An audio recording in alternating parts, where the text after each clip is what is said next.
Hello, I'm Petru and you are watching WellCode, and I'm here with Sergiu, who's my college classmate. And you asked me a lot of times, okay Petru, I want to start a personal project, I want to improve my CV, I want to build something that people will use.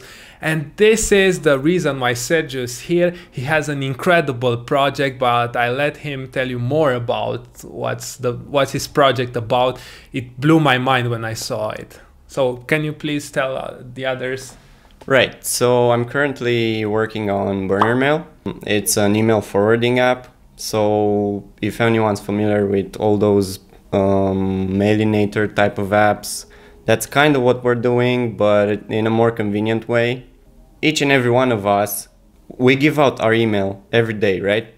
What if I told you that your email is being transactioned and used by marketers in all kinds of weird ways? Yeah, you get a lot of spams. You can get spam for buy some pillows. I got a lot of, oh, here are our pillows. Do you want to buy them? I'm like, no, I don't use that many pillows, and why am I receiving those emails? I didn't sign up for this. Right. So then we have those unsubscribe wars, right? That's what I like to call them. So you click unsubscribe, they take you to like either a MailChimp page or some other type of page. Did you say subscribe? Unsubscribe. Oh, okay. So you click the unsubscribe link in the email, and then you think that you unsubscribed from their email list, right? Wrong. Usually what happens is if they use their own type of newsletter or email service, you end up in a different kind of list, in a stale list. Yeah, right? If I remember correctly, even on MailChimp, you have a list of people who unsubscribe. So yeah, you're actually not unsubscribed. So just because I'm moral, I don't send emails to that to those people because I still have their email addresses. Yeah, exactly. So they actually still have your email address, right? So after a while, you become active again, and then you start receiving spam emails again. And that's why we end up with tons of spam emails, even though we click the unsubscribe link in emails. So my solution, I mean, I figured this out together with my girlfriend, Alexandra Persha. So our solution was actually to generate a random email address every time you sign up on a website. And then that email address actually forwards to your personal email address. So this way you don't give out your email address, because let's put it this way, your email address is personal, right? So you wouldn't want to give out your social security number or your, I don't know, personal phone number to everyone, to a stranger on the internet, right? So that's how I think about my email address. So, well, you sometimes do the mistake of giving your phone number and then you end up with all those spam messages. Buy this shoes, there's 50% sale, and like, no, I don't want shoes. yeah, exactly. So you should do an app for that as well. Yeah, so what Burnermail does is it generates a random email address on the spot. So while you're browsing a website, you just click a button and it generates an email address right there in the field.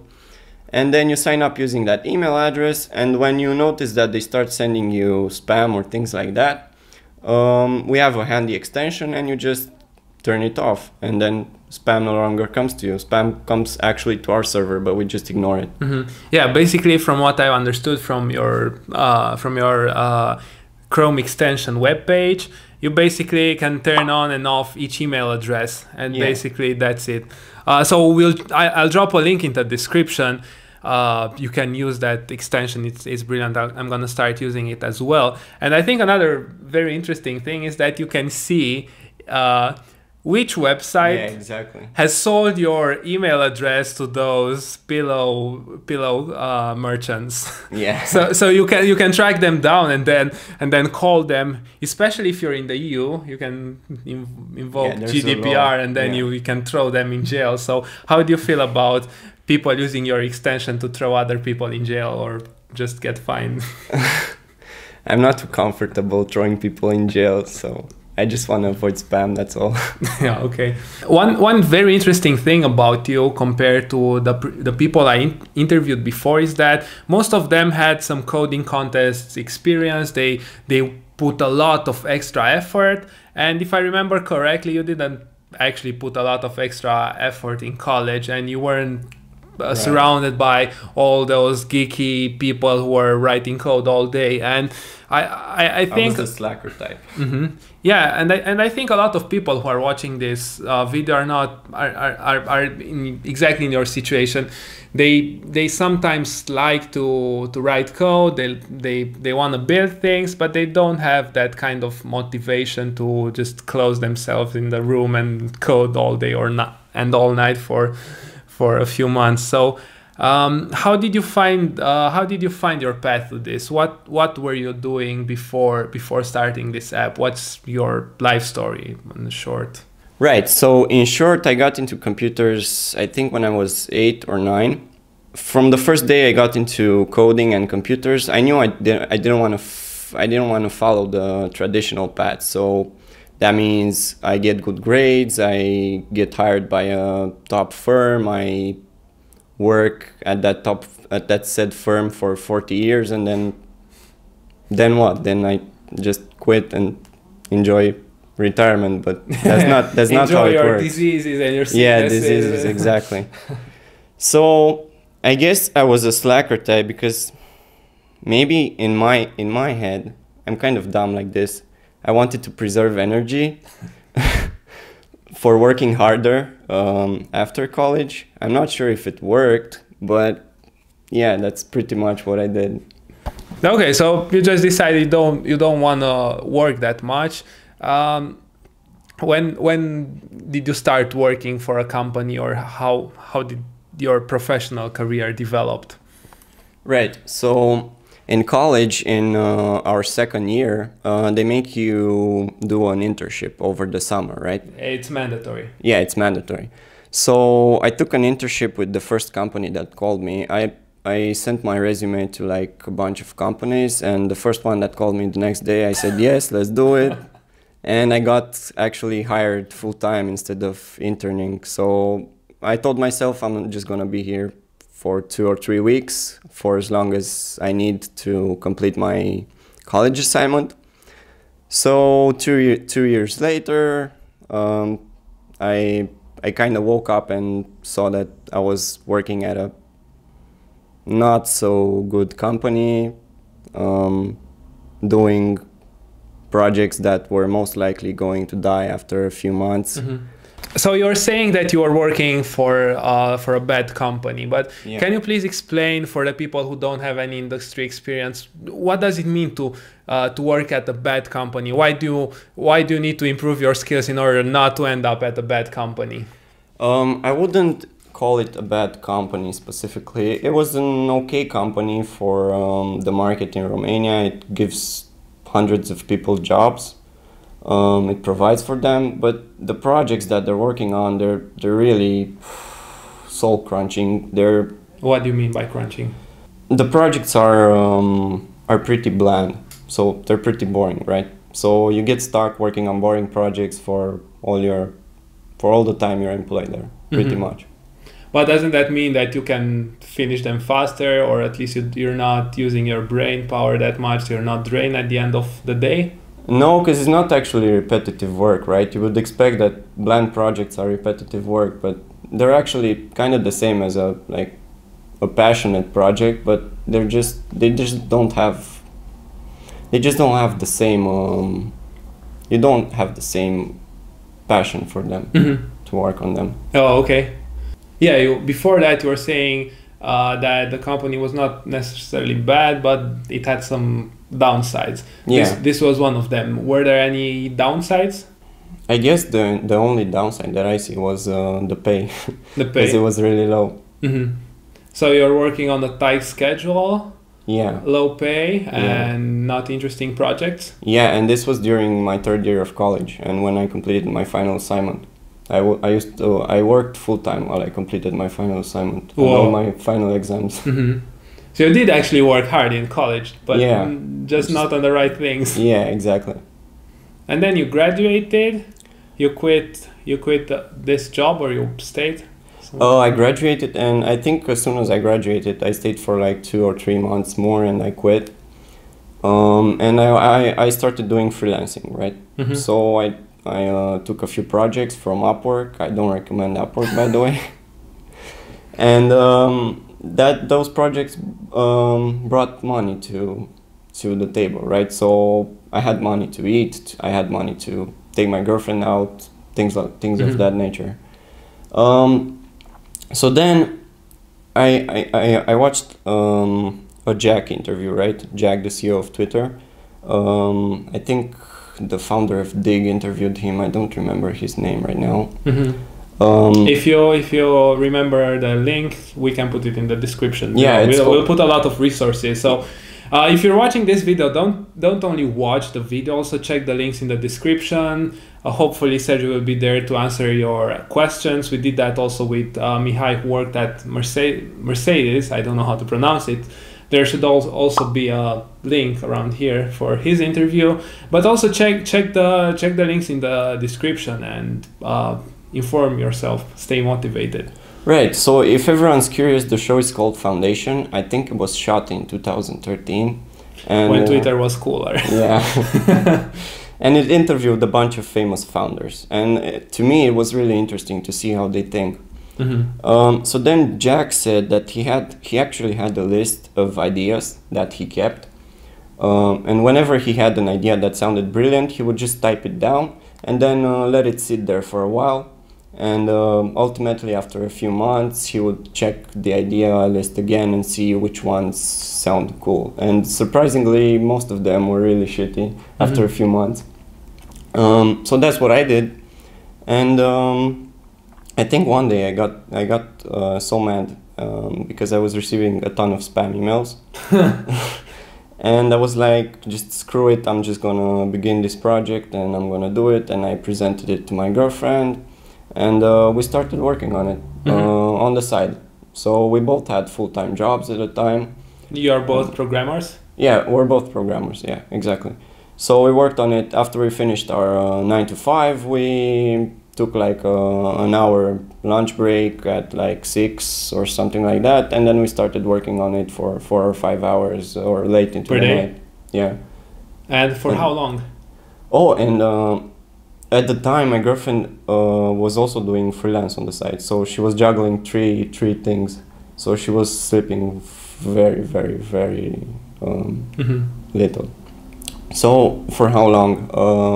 Hours per day? No, for how long did you keep this kind of schedule? Because I found it difficult whenever I did an internship and I was also working on WellCode on the side or on some other personal projects. It was very difficult to keep that schedule tight. Like whenever I took a day off, it would be very hard to start back to work. Yeah, I know what you mean. So it was on and off for us because we would have like a couple of productive weeks and then 1 week not working at all and things of that nature. But once we got used to it, because we all expect so much from ourselves, right? So we expected ourselves to like be able to work hard and not waste time or get exactly distracted. Yeah, exactly, and burn our brains out and stuff. And ultimately we kind of burned our brains out, but we took some time off and it was all good. And when did you launch? We launched in the summer of 2017. We were the second most upvoted product on Product Hunt. We soft launched before our beta on Beta List and Reddit, and the Reddit folks actually loved it, especially the ones from the privacy subreddit. And then we just kind of kept growing it.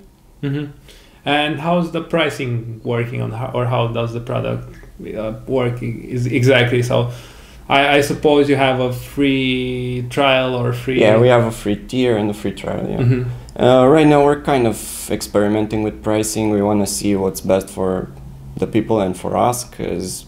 Yeah, because you have to eat at the end of the day. Yeah, exactly.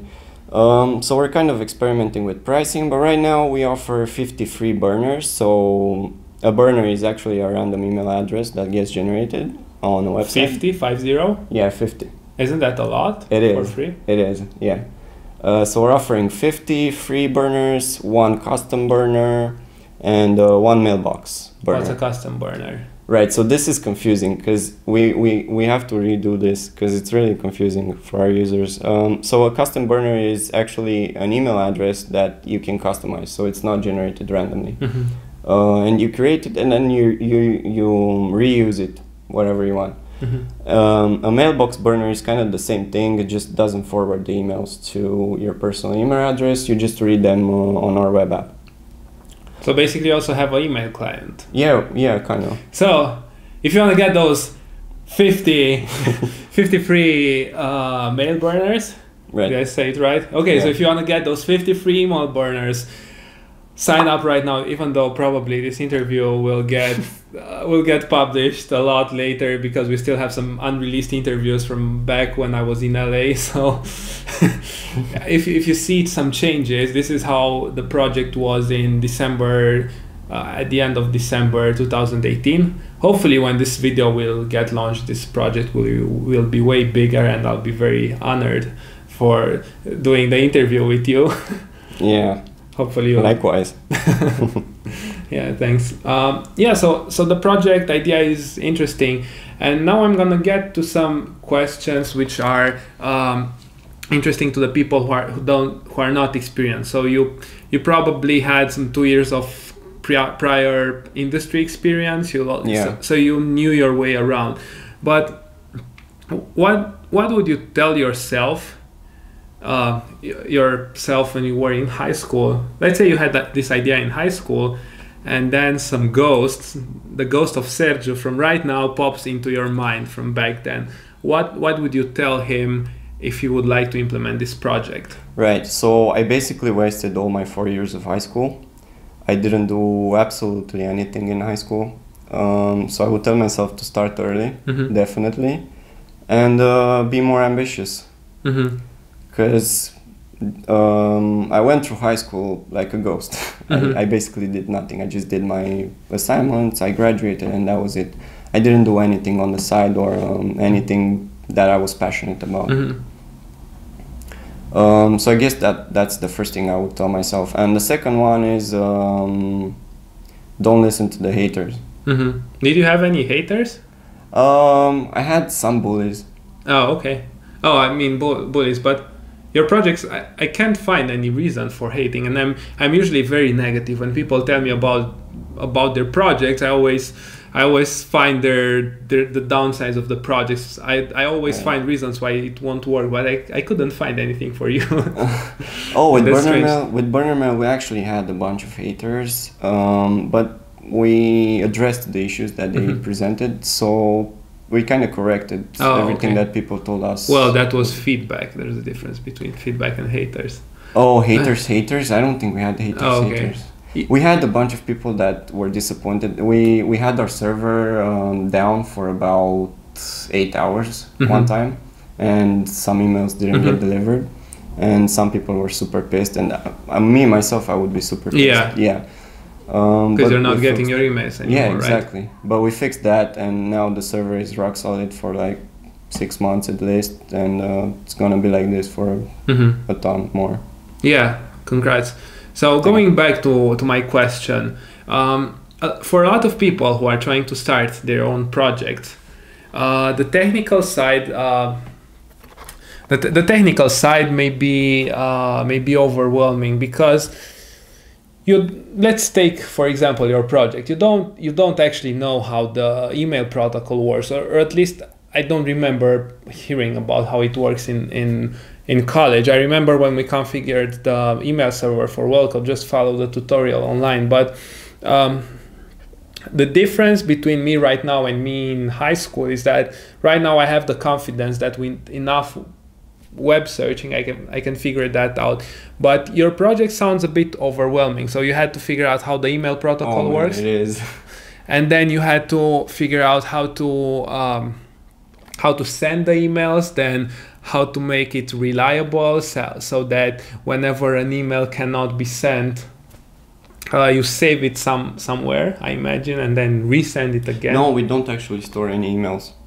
We just forward them. Oh, okay. Yeah. Okay, but how did you figure out all the technical part, or what's your advice for someone who wants to start his own project and he has this brilliant idea but it's very complex? What do you think is the best way to tackle it?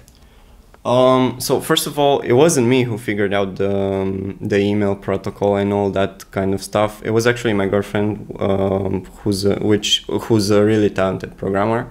But at the same time, I could have figured it out myself, but she was available at the time, and I wasn't, because I was going through some stuff. And she figured everything out. She worked really hard on it. And I was working on the front-end stuff, on the front-end part, because at heart I'm a front-end engineer. And she figured all the quirks and all the things out. So what I would recommend for someone that's not technical is to not be afraid. So usually, what I mean by this is, usually when you see code or like complicated math equations or stuff, you get scared, right? Because you're like, oh man, this is so complicated. I'm never gonna understand those. Yeah, exactly. So be naive, have a desire to learn, and treat it like a puzzle. Like, don't be afraid to get your hands dirty, because I'm imagining a complicated equation right now. With a bit of reading, we have access to the internet. With a bit of reading, you can learn basically anything. Yeah, you can always backtrack. Like, let's say you don't know how to solve a problem, and then you search for that problem, and then you find a simpler problem which you still don't know how to solve, and then you search for that problem, and then you end up with a tiny problem which you then find the solution, and you understand it, and then you go back, you know how to solve the more complicated one. I always feel it's a bit like playing video games. I remember in high school or even in college, I love video games with good stories, and then you end up at a level which you don't know how to solve, and then you search on the internet for the walkthrough, and then you solve that part of the game, and then you advance, and then you hit another part where you don't know how to go on, and then you search for the walkthrough. So I find it somewhere similar. Right, so I kind of consider myself a dumb person, right? I consider myself dumb, but I'm curious, and being curious about everything and things that passionate you is going to make you reach much further than just being smart and not passionate about anything, being nihilist and stuff like that.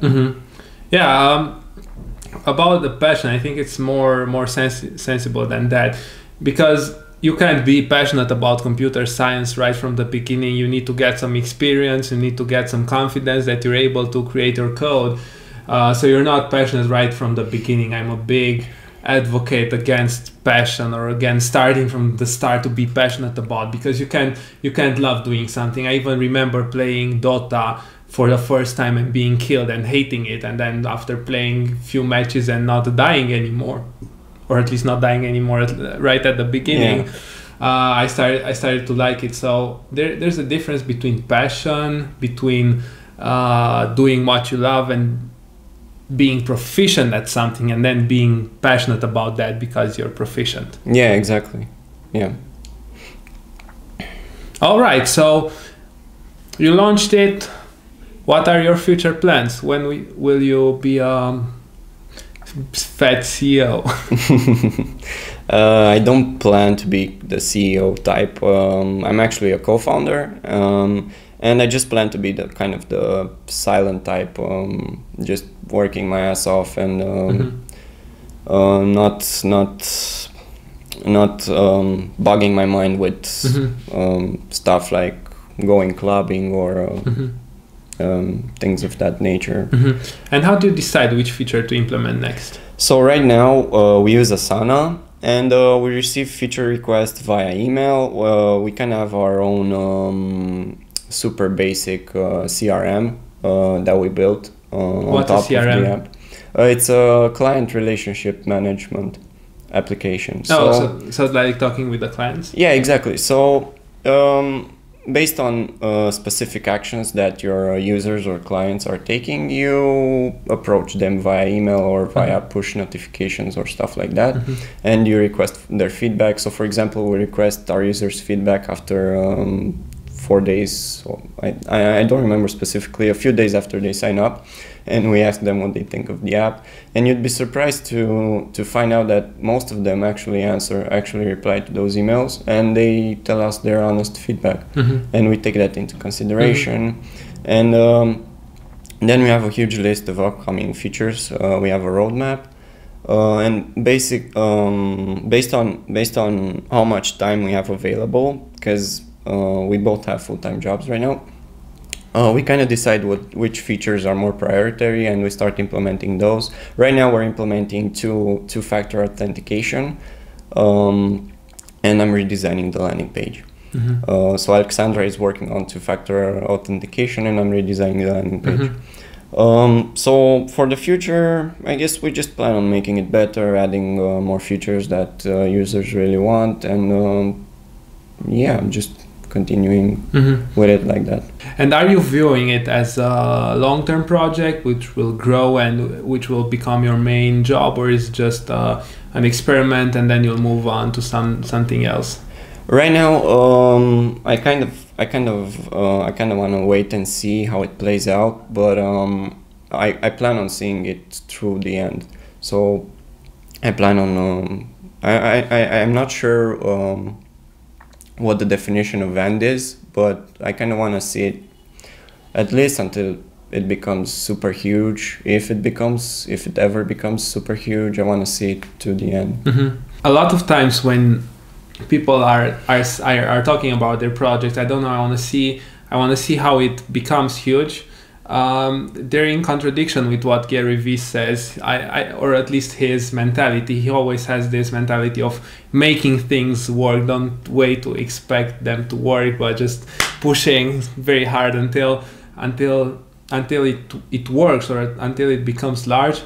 However, I agree that you can't be stupid and just focus on something. Say, I'm gonna make this thing big. Let's say you create a food delivery app for a small town somewhere in the world, like 5,000 persons. You can't make that huge. You have to do something else. So it's a fine line. But I think you have a very good product which has the chance of becoming huge. If you make it, if you make it huge. In my opinion, you always have to stay humble. So, I look, for instance, to which one do I admire most? Gary Vee, actually. He's super humble. Yeah, and he's huge. So I think that's a good attitude to have. Okay, so in order to sum everything up, what's your advice? So you were in the shoes of a lot of young people who are not very motivated during high school, not very motivated during college. What's your recommendation to them? What's your advice? How would you have done things differently? Right. So first of all, you have to be in a good mental state, right? You can't be depressed or sad all the time or things of that nature. You have to work on your mental state, right? So after you've mastered that, and like you always preach meditation. You start with meditation and then work your way from that, like start exercising, things of that nature. So once you have that, I call it the foundation. So I call it, in my mind, I call it the foundation, right? So you gotta have a strong foundation. Once you master your mind, then just start wandering into more complex things. Like thinking about the problems you have and the problems you want to solve, or yeah, exactly. And noting them down and seeing which one you're most not passionate, but which one you most want to see real. Turn into reality. Yeah, exactly. Turn into reality. Yeah, another thing you haven't mentioned is books. So I actually started with books and then moved to meditation. I started with some, let's say, more flashy books, which were not that useful, but they got me into a mindset of reading, of expanding my knowledge. And then I got fascinated about the brain and about how it works and how powerful it is. Basically, we can all become superheroes with our brains. And Yeah, I see you have Deep Work over there, which is a great book. Yeah, yeah, I'm currently using it for holding objects on it because at the end of my bed there's this space and then things fall off. But the reason I'm using it as a placeholder for things is because I'm trying to implement everything from it, and it's so dense with information that after I read something, let's say tracking my deep work hours, I need at least 1 month to implement and tracking to motivate myself to do that, because it's pretty hard. Yeah. Have you read it? I actually listened to the audiobook. I think I got halfway through it and I kind of forgot about it, but yeah, so you see, every successful person who was on these interviews is reading and is expanding their knowledge. You need to stop wasting your time, stop being lazy, stop playing that many video games, play them only once in a while, start reading books, start becoming more hardworking. So thanks a lot, Sergiu, for coming to this interview and for waiting for me. And I hope your app becomes very successful, and then I can create a YouTube video in which I say I knew Sergiu before he was cool, and you're cool already because your app. How many users have you got? Right now we have close to 11,000. 11,000. Okay, congrats. Thanks. And I hope you make it, and we'll drop a link. The first link will be to the extension. And is it only an extension, or do you also have a web platform for Right that? now we also have a web application that we're constantly improving and working on, and we're going to launch a mobile app as well soon enough. I think in the next 6 months or something like that. Oh, okay. So you have big plans. Yeah. We'll also drop a link to the website, so check that out. Until next time, don't forget to like this video if you got useful information out of it, and also don't forget to subscribe to our YouTube channel, because we have lots and lots of content prepared for you, so you won't regret doing that. Okay, thanks a lot and have a great day.